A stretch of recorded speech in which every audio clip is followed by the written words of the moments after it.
Unmasked now. So I want you to just imagine a point in our region's history in which the last glacial period was still in place.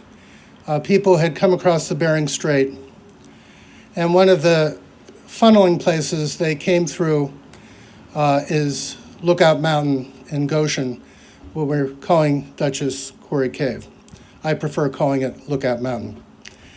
And what did people look out at from Lookout Mountain? They looked at what we call now the Black Dirt region, which extends right to this point, which is why we're holding this event here.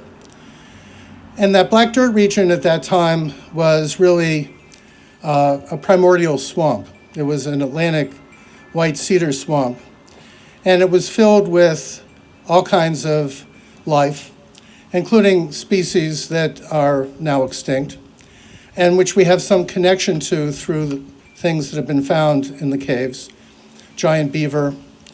We also know there were lots of Mastodon in the valley. In fact, I've always called it the Mastodon Valley. When Orange Environment did our 10K race for many years, we called it the Mastodonathon, and we ran it at the base, past the base of the caves. This is a rich history that we're really disconnected from because we've been draining the Black Dirt region for so long that we don't recall or have a recollection, a connection to what the environment was here in the past. And Lookout Mountain really provides a human ecology, a connection between the people who came first to this region and the place that the context in which they found, they stayed, they prospered from. And that context has been very much disturbed, of course. The swamp, there's only a few Atlantic white cedars left, but you have to really go look for them. The swamps have been drained for a long time for farming, which is a positive thing, but also comes at a cost. And Lookout Mountain itself has changed dramatically since some 70 years ago, we began mining it for the dolomitic limestone of the mountain. And we've literally, at this point, hollowed out the center of that mountain to a depth of 200 feet. And the caves are located on the face of the mountain, looking out over the Black Dirt. There were more caves, some have been destroyed. And they are protected as a National Register site. There is some setback protecting them from the mining, but mining continues there to this day. And of course, the county is contemplating a sale, not a lease, of remaining property to continue that mining. And there are a lot of questions raised at this juncture while that decision takes shape, and they haven't acted as yet. They've just got an appraisal back, but for how much they would charge for the site. But at this juncture, we have to think about at least four issues. And my predecessors speaking here have addressed some of these. One of them is the educational and touristic value of the site. This is an unparalleled site, I think ranking with a Revolutionary War history in the county, and which really warrants people understanding. And that understanding brings us closer to the people who were here before colonization. It brings us closer to the environment that was here before colonization. And that connection, I think, is an important one that can not be brought to our consciousness better than through an understanding of Lookout Mountain.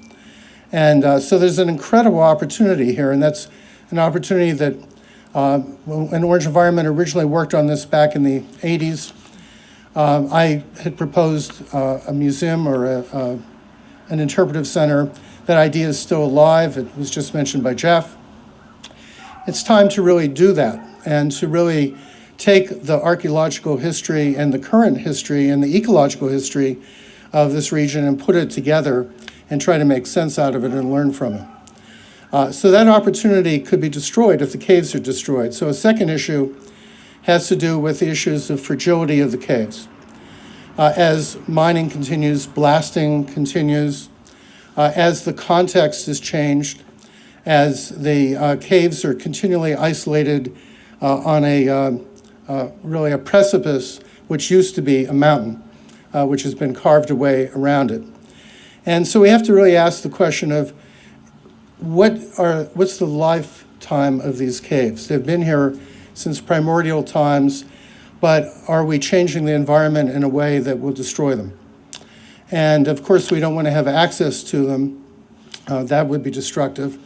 But they're hard to find, and they're really dangerous to get to.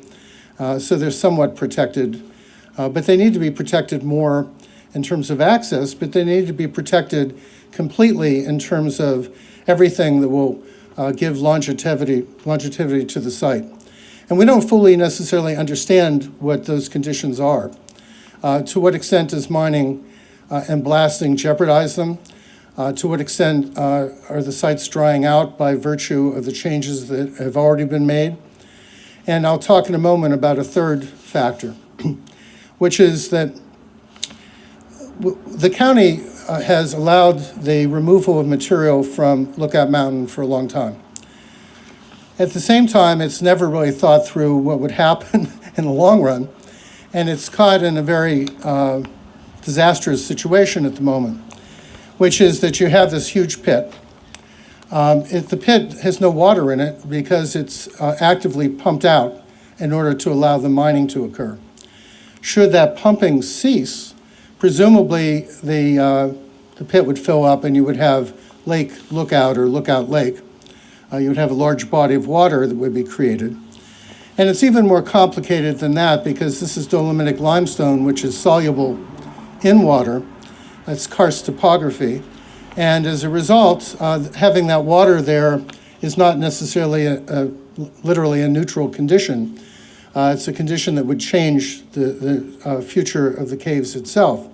Keeping the water out is not good and costly, and it's not clear what the impact of removing that water has been.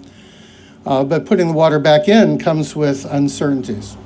And that's why, as Jeff also mentioned, it's necessary for us to really ask the county, demand from the county at this juncture, that there be a comprehensive plan to figure out what to do with the overall site, not just the caves.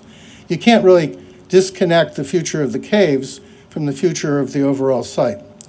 Now, it's possible that we could be looking at a beautiful park with a body of water in it and preserving the caves and having an interpretive center, a museum there.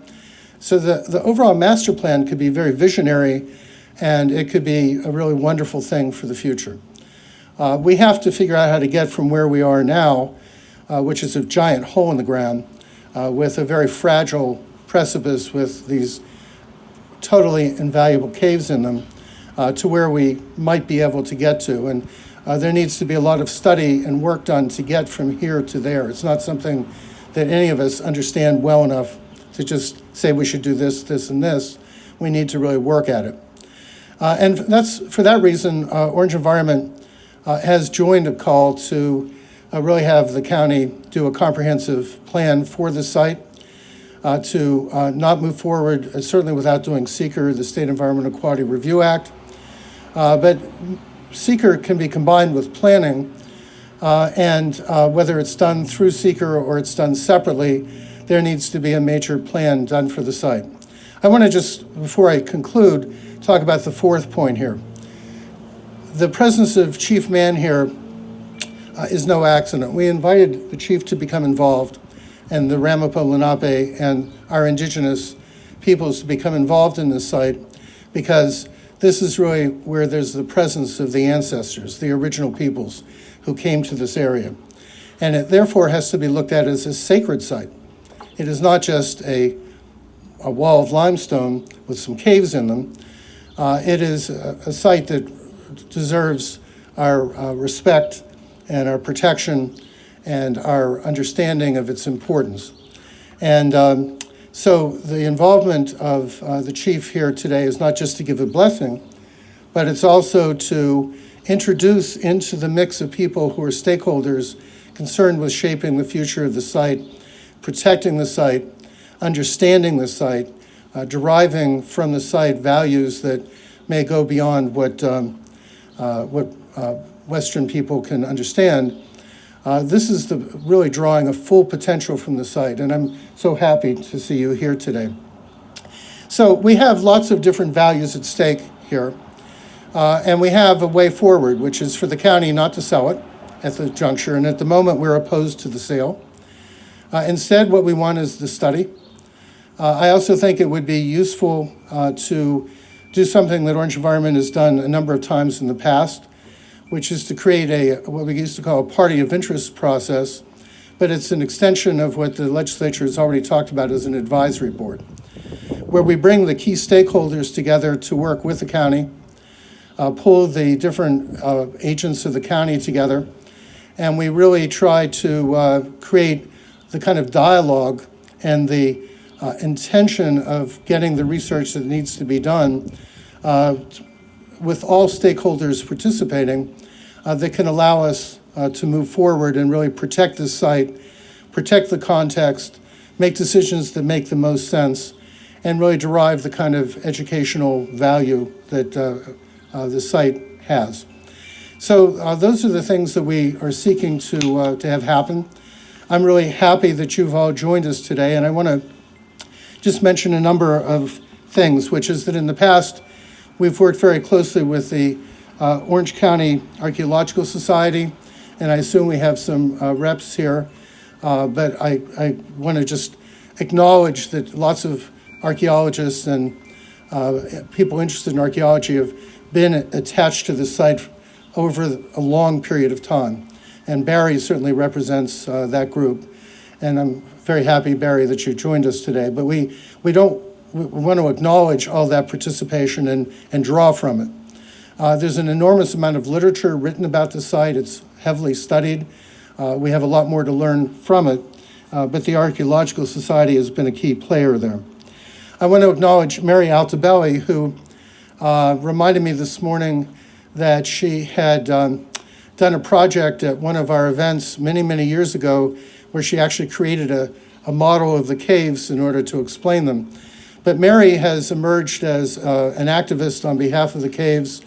This event is really her doing to begin with. She worked very closely with our co-president, Kathy Skafidis. And Mary, you've done a great job with this. I don't know where you are at the moment, but, oh, she's right behind me. You always want to have someone like Mary right behind you. And it really speaks to the importance of activism and people really coming forward and making a difference, as Mary has already shown can be done. So I want to acknowledge that very strongly. There are many people within government who've played a role with the caves, and we've mentioned Dave Church, and certainly Jeff Berkman. You deserve lots of credit for the role that you've played. And I hope that in the future, as we move forward, we'll have lots of other people whose names get to be mentioned and thanked, because this is going to be really a community effort to really try and save something that really is perhaps the most important jewel that we have in Orange County. So thank you for being here.